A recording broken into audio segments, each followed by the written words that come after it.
చేపలల్లా మంచి గిరాయికి మంచి డిమాండ్ ఉన్న చేప ఏదంటే మీరందరూ ఏం చెప్తారులా? రకరకాల చేపల పేర్లు చెప్తారు కదా. మరి ఈ వర్షాకాలంలో ఒక నెలల్లోనే గోదావరి నీళ్ళల్లో అరుదుగా దొరికే చేప ఒకటి ఉంటదుల్లా. మరి గా అరుదైన చేపకు 24,000 రూపాయల ఖరీదు కట్టి మరి తీసుకున్నారటగా వాళ్ళు.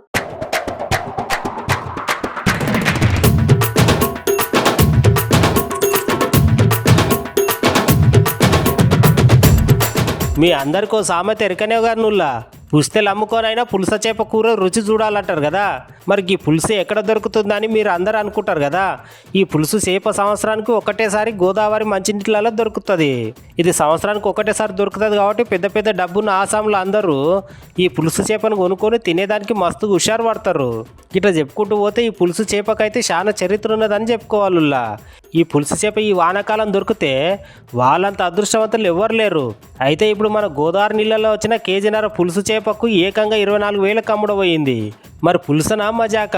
గోదావరి నీళ్ళలో వచ్చే పులుసుకు గింత కంటే ఎక్కువ డిమాండే ఉంటుంది. ఇంకా అంబేద్కర్ కోనసీమ జిల్లా సకినేటిపల్లి మండలం అప్పనరాముని లంకకు చెందిన ఒక చేపలు పట్టే వ్యక్తికి ఎర్ర నీళ్ళ గోదావరిలో చేపలు పడుతుంటే వాన నీళ్ళకు ఎదురెక్కిన పులుస అయిన వలలో చిక్కింది.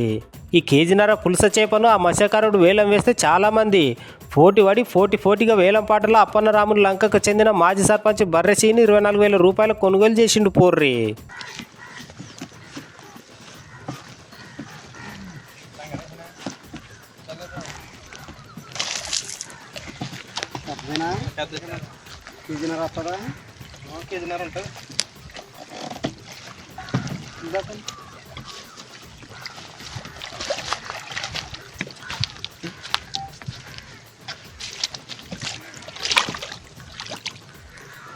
అనగా కేజీన్నర వస్తుందని కేజీన్నర తీపిగా ఉంటుంది, దాడుతుంది కూడా.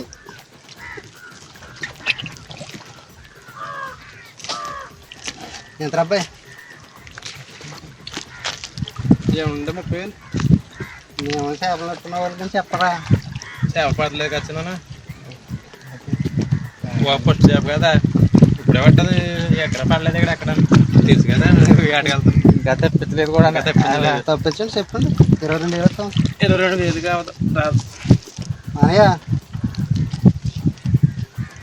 బాగుంది చేప అని మరి ఎక్కడ తెప్పించలేదని చెప్పి ఇంకా వాళ్ళు ఇప్పుడు తప్పుతున్నారు.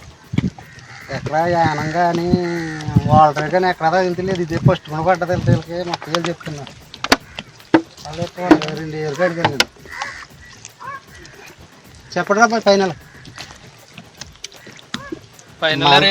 శ్రీని గారికి ఎవరికో కాదు, చిన్న ఫస్ట్ చేప కదా. 2,000 తగ్గించండి. 23,000 ఇస్తారులే. 23,000 బేరమా కవర్లు పెట్టి 24,000 ఇస్తాను. ఇదే మాట్లాడుకుంటే